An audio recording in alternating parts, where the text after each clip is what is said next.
Hey guys, what's up and welcome to Zero Reviews Tech. I currently have the Ulefone Mix 2 and I'm filming with the front camera right now.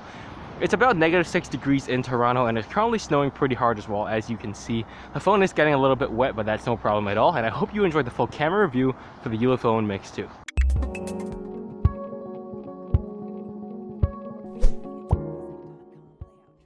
So let's open the camera app, and of course there is a 1x and 2x zoom that does not switch between the two back cameras, but instead digitally zooms on the main camera, meaning your quality is effectively cut in half.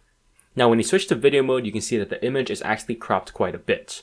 And moving on, there's face beauty mode for beautifying those ugly faces, there's blur mode which is useless and ugly, monochrome mode which is just a filter, panorama, and pro mode as well. Okay, so moving on to photo quality, it's not the best, but again, I'm surprised how good the quality is for the price. It's actually in some cases not that far from the Ulefone Power 3, which is a compliment for the Ulefone Mix 2, and somewhat of a con for the Ulefone Power 3. So I'm surprised that the back camera can actually take some fairly crispy photos that are not bad at all. However, it doesn't always do that 100% of the time. See here two photos I took one after another.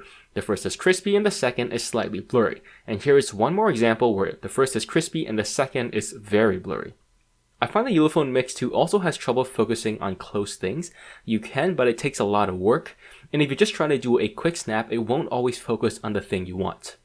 So let's talk about HDR. The HDR is actually better than I thought it would be. To be honest, it improves photos quite a bit. However, it also kind of discolors some parts of the photo sometimes. For example, right here, you can see the right side is a little bit purple. So these are some shots of my dog. Lighting was not the best because it was snowing and overcast, but the camera in this photo actually captures fairly good detail and color representation. However, you can see the snowflakes are a little blurry because of how fast the snowflakes were moving, and they were definitely falling pretty fast, as you could see in the first part of the video.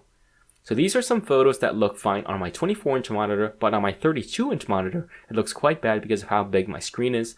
So I'm going to try replicating how big my monitor is by zooming in, and you'll see that the photo quality is not good when you zoom in too much. Alright, so moving on to the front camera, I can definitively say this is one of the worst front cameras I've ever used in my life. Look at how bad the quality is. It's worse than the webcam on my laptop. But as you saw at the beginning of the video, I will say that the front video quality is also bad, but it's not as bad as the photo quality.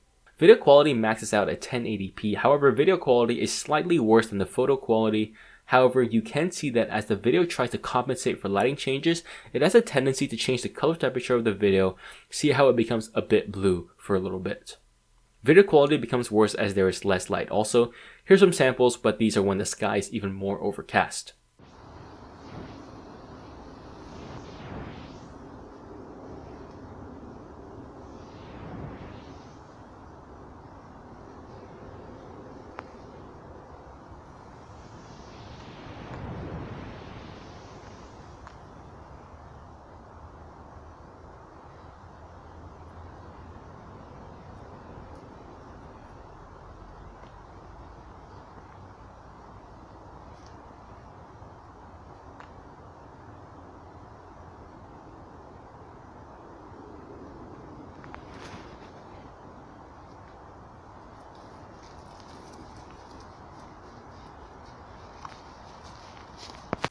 So let's conclude. The camera here has some good parts and some bad parts. The photo quality can be crisp, but the camera sometimes takes blurry shots, and it has trouble with fast moving objects.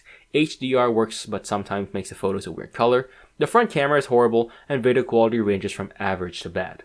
Be sure to check out my review coming out soon. Let me know what you think in the comments down below. A like and a sub will be appreciated. Thank you so much for watching, and I'll see you guys in the next one.